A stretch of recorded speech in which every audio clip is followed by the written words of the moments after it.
ఎమ్మెల్యేగా కంటెస్ట్ చేస్తున్నాను. వేమిరెడ్డి ప్రభాకర్ రెడ్డి గారు ఎంపీగా కంటెస్ట్ చేస్తున్నారు. ఒక రాష్ట్రమైనా, ఒక జిల్లా అయినా, ఒక పార్లమెంట్ కాన్స్టిట్యున్సీ అయినా, ఒక కాన్స్టిట్యున్సీ అయినా డెవలప్ కావాలంటే రాష్ట్ర ప్రభుత్వం నుంచి ఫండ్స్ రావాలి, కేంద్రం నుంచి కూడా ఫండ్స్ రావాలి. ఎందుకంటే కొంత పర్సంటేజ్ కేంద్రం ఇస్తుంటారు చాలా ప్రాజెక్టులకి.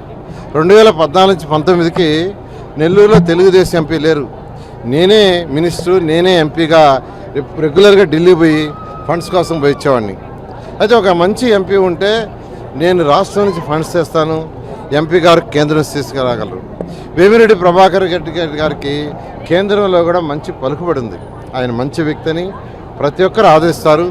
ఆయన్ని ఎంపీగాను నన్ను ఎమ్మెల్యేగాను గెలిపిస్తే ఖచ్చితంగా కేంద్రం నుంచి రావాల్సిన ఫండ్స్ ఆయన తీసుకొస్తారు, రాష్ట్రం నుంచి తీసుకురావాల్సిన ఫండ్స్ నేను తీసుకొస్తాను.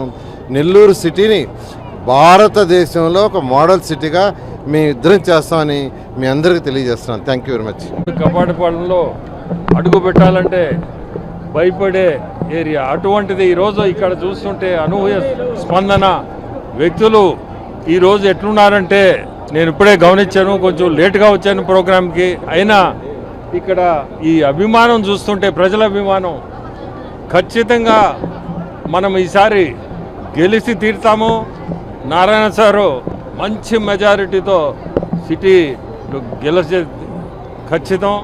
అట్నే నన్ను కూడా ఎంపీగా గెలిపించాలని మీ అందరినీ కోరుకుంటున్నాను. ఇక్కడ ఉండే వీళ్ళు కూడా చూస్తుంటే ప్రతి ఒక్కరూ ప్రజల గవర్నమెంట్ మనకు అవసరం అన్నట్లుంది. ఇక్కడ ప్రజల గవర్నమెంట్ అంటే మన చంద్రబాబు నాయుడు గారే ఇవ్వగలుగుతాడు, అది ప్రజల గవర్నమెంట్.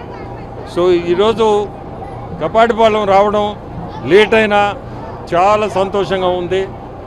ఇక్కడ ఈరోజు చేరికలు కూడా మంచి ప్రాముఖ్యత గల వ్యక్తులు, అతను జయరాజ్ కానీ, జోసెఫ్ కానీ, ఇంకా ఉమా, అట్నే చాలామంది ఇప్పుడు చేరారు, ఇంకా కూడా చేరేవాళ్ళు చాలామంది ఉన్నారు. సమయం తక్కువతోటే ఈరోజు వాళ్ళందరూ కూడా రేపు ఎల్లుండో చేరబోతారు. ఇవన్నీ చీప్ చేష్టలు చేస్తున్నారు, ఎందుకంటే వాళ్ళకి అర్థమైపోయింది మనం ఓడిపోతామని.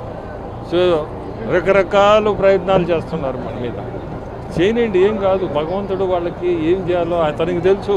మనం ఏం చేయబల్ల ఒకరిని, అతను ఎక్కడ వేయాలో మొట్టుగా వేస్తాడు. వేసిన రోజు వాళ్ళకి వీపీఆర్ ఏందో తెలుసు.